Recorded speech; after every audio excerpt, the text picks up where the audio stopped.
Hi guys. सो आज हम जिस टॉपिक की बात करेंगे that topic is subject verb agreement.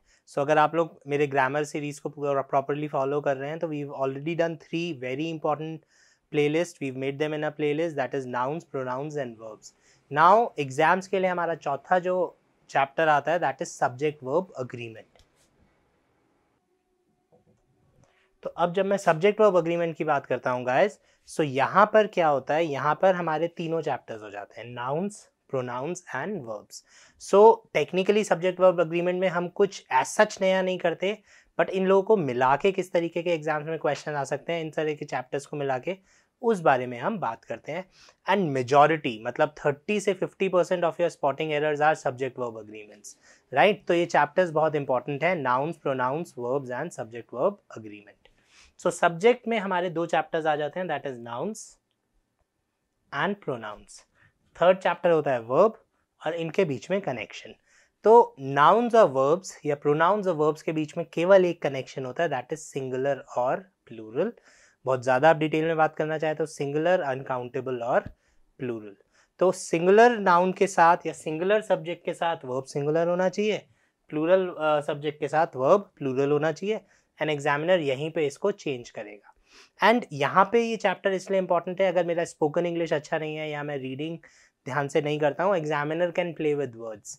Examiner इस तरीके के क्वेश्चंस बनाएगा कि हमें पढ़ के सिंगुलर सिंगुलर लगेगा, प्लूरल प्लूरल लगेगा, बट टेक्निकली वो गलत होगा। कहने का क्या मतलब है, ही प्ले क्रिकेट। अब ये तो मैंने बहुत आसान क्वेश्चन लिखा है या सेंटेंस लिखा है क्योंकि एटलीस्ट आपको पहले गलतियां समझ में आ जाए। तो अब अगर ही प्ले क्रिकेट एग्जाम में आता है तो सब्जेक्ट जो है हमारा सिंगुलर है, वर्ब प्लूरल है, ये हम कर चुके हैं, मैं अभी आपको फिर से बता रहा हूं कैसे प्लूरल है। तो सिंगुलर वर्ब होता है एस। तो यहाँ पे ही प्ले क्रिकेट की जगह क्या आना चाहिए था, ही प्लेज क्रिकेट, राइट। तो ही प्ले क्रिकेट को आप एग्जाम में गलत कराएंगे, ही प्लेज क्रिकेट को आप एग्जाम में सही करके आएंगे। सो ये हमारा basically this is what subject verb agreement is, right. Verb का और सब्जेक्ट नाउन का कनेक्शन या सब्जेक्ट का और वर्ब का कनेक्शन, जैसे ही वो कनेक्शन चेंज हुआ, मतलब सिंगुलर के साथ प्लूरल, प्लूरल के साथ सिंगुलर, तो हमारा क्वेश्चन गलत आ गया। अब यहाँ पर दूसरी चीज हमें क्या ध्यान रखनी है, सब्जेक्ट वर्ब में अगर आपके पास दोनों के ऑप्शन हो, जैसे ही प्ले क्रिकेट मैंने बोला, अब अगर मैं ही की जगह दे लिख दूं तो क्वेश्चन ठीक हो जाएगा क्योंकि प्लूरल और प्लूरल हो जाता है। तो अगर आप पे ऐसे क्वेश्चन आता है तो आप हमेशा वर्ब को गलत करते हैं, नाउन को गलत नहीं करते। Subject in our exams SSC UPSC is always considered to be correct. Subject को हमेशा सही माना जाता है, सब्जेक्ट के अनुसार वर्ब लगता है, वर्ब के अनुसार सब्जेक्ट नहीं लगता। तो मैं वर्ब को गलत मानूंगा, नाउन या प्रोनाउन को गलत नहीं मानूंगा। जो मेरा मेन सब्जेक्ट है that is considered to be correct, उसके हिसाब से आपकी बाकी चीजें सही या गलत होती हैं। तो this is what subject verb agreement is all about. अगले आने वाले कुछ वीडियोस में हम लोग बहुत ज्यादा सिंगुलर प्लूरल की बातें करेंगे, तो एक बार उसको थोड़ा सा समझ लेते हैं। सो हमारे पास दो तरीके से वर्ब्स आते हैं। पहले हो गए do, play, go and speak, जिसमें एस नहीं लगा है, बिना एस वाले वर्ब्स। और दूसरे होते हैं does, plays, goes and speaks, जिसमें हम किसी भी तरह से एस लगा दे रहे हैं। तो अगर वर्ब में एस लग जाता है तो इस वर्ब को कंसिडर किया जाता है सिंगुलर।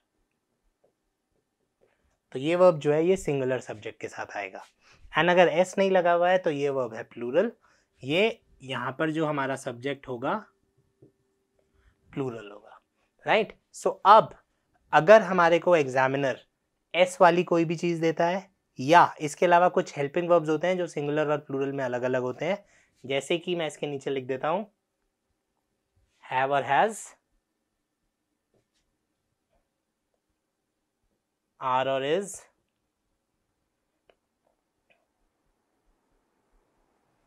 वर और was, right. So do simple verb, have, are और वी, अगर इनमें से मुझे कुछ भी एक चीज अपने एग्जाम में दिखती है और मुझे उसमें गलती नहीं लग रही, मुझे वो क्वेश्चन एक बार पढ़ के बिल्कुल नो एरर लग रहा है, तो आपने हमेशा सिंगुलर और प्लूरल की गलती चेक करनी है।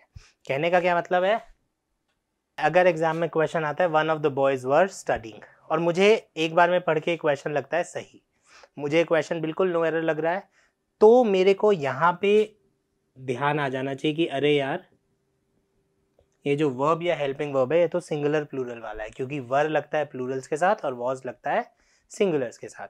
तो आप जल्दी से इसको चेक करोगे कि यार सब्जेक्ट क्या है।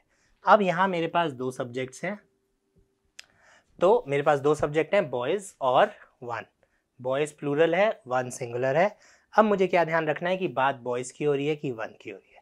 मैं बोला वन ऑफ द बॉयज। अब अगर आप इंग्लिश समझते हो, थोड़ा सा लॉजिकल सोचते हो, तो सब्जेक्ट वर्ब बहुत आसान चैप्टर है। तो यहाँ पे मैं बहुत सारों में से एक लड़के की बात कर रहा हूँ। मैं बोल रहा हूँ वन ऑफ द बॉयज, तो boys is singular and verb is plural. तो आप इसको गलत कराएंगे, यहाँ पे वॉज होना चाहिए था। बिल्कुल इस तरीके की गलतियां हमारे को आएंगी। तो guys I hope subject verb agreement का बेसिक आपको कॉन्सेप्ट समझ में आ गया होगा। It is all about singular and plural, कैसे सब्जेक्ट के हिसाब से वर्ब लगता है, कैसे वर्ब के हिसाब से सब्जेक्ट लगता है। कुछ चीज़ें मुझे ध्यान रखनी है, जैसे अगर एग्जाम में क्वेश्चन में दो सब्जेक्ट्स हैं शुरू में, तो 90% चांस है कि क्वेश्चन सिंगुलर और प्लूरल का ही होगा। प्लस सेकेंड चीज़ जो मैंने इससे पिछले फ्रेम में आपको लिस्ट लिखी थी वर्ब्स की जो सिंगुलर प्लूरल हो सकते हैं, वो आपको बाय हार्ट होनी चाहिए। एग्जाम्स में जैसे ही आपको उसमें से एक वर्ब या हेल्पिंग वर्ब दिखता है, आपको एकदम याद आ जाना चाहिए कि अरे यार ये तो सिंगुलर प्लूरल वाला हेल्पिंग वर्ब है। एक बार जल्दी से क्रॉस चेक कर लेता हूँ कहीं सिंगुलर और प्लूरल की गलती तो नहीं है, because this is one of the most repeated errors in exams. आपके अगर 10 स्पॉटिंग एरर्स हैं तो 2, 3, 4, 5, 6 सब्जेक्ट वर्ब हो सकते हैं। अभी रिसेंटली कुछ पेपर्स में तो ऐसा भी होता है कि 10 में से 8 सब्जेक्ट वर्ब की गलतियां आ जाती हैं। सब्जेक्ट वर्ब से मेरा मतलब है नाउन, प्रोनाउंस, वर्ब्स और ये सब्जेक्ट वर्ब, ठीक है। तो this is one of the most important things as far as spotting errors is concern. कोई भी कंफ्यूजन है, कोई भी डाउट है तो आप कमेंट करो, एंड इसके बाद अब हम इस चैप्टर को शुरू करेंगे। आई डोंट थिंक बहुत ज़्यादा वीडियोस हमें लगेंगे, 3-4 वीडियोस में हम इसको खत्म करने की कोशिश करेंगे। Thank you guys.